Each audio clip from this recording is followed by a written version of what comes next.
Today's story reminds us of the power of words and the consequences they carry. Paul Harper was a man who thrived on controversy.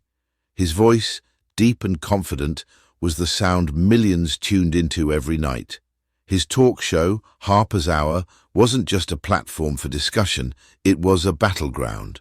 Paul's sharp tongue and divisive opinions made him a household name. He didn't just speak his mind, he wielded his words like weapons.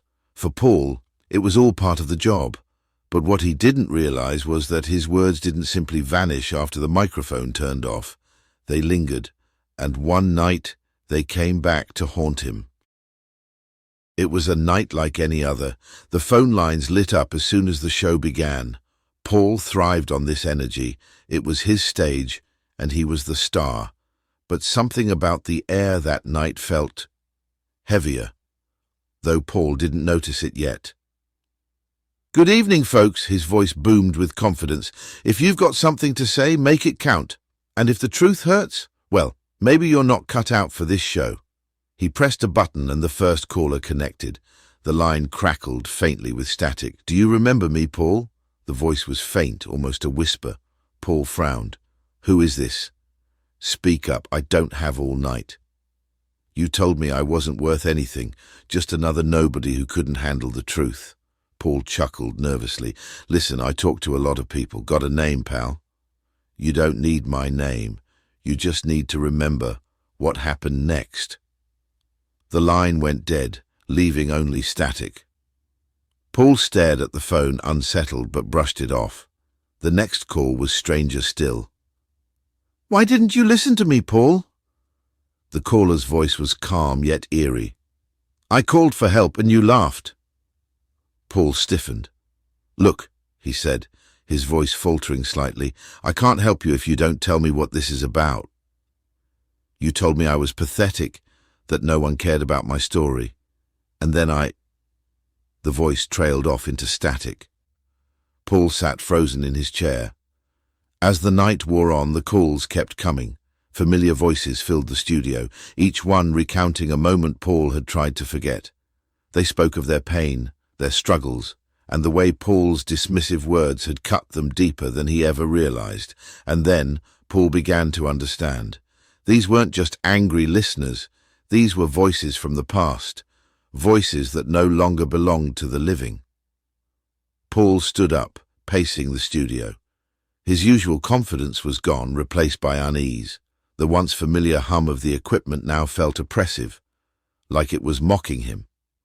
Paul answered another call, his voice trembling now. "Who is this?" "You told me to stop crying and move on," the caller said. Their voice was young, trembling with a mix of sadness and anger.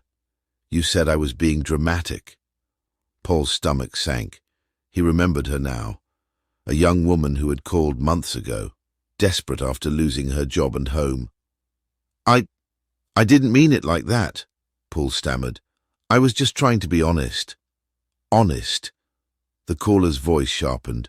"You made me feel invisible. You made sure no one else would listen to me after you hung up." The line cut out before Paul could respond. The calls stopped after that. But the silence in the studio was deafening. For the first time in years, Paul replayed his words, not with pride, but with regret. He had thought his show was harmless entertainment, that his sharp comments were just part of the act. But now he couldn't ignore the pain he had caused. Paul walked out of the studio into the pale morning light. The once bustling streets were eerily quiet, as if the city itself was reflecting his shame. The voices stayed with him in the days that followed, haunting his thoughts. Paul knew he couldn't undo the past, but he also knew he couldn't go on the way he had before. He made a choice, a small step toward redemption. Weeks later, Paul was back on air. His tone was softer, his words more measured.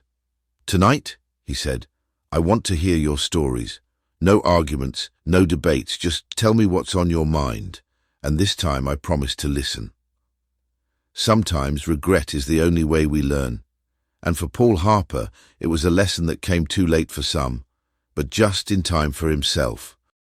And in the end, Paul realized that true strength lies not in the power to speak, but in the wisdom to listen, reminding us all that words once spoken can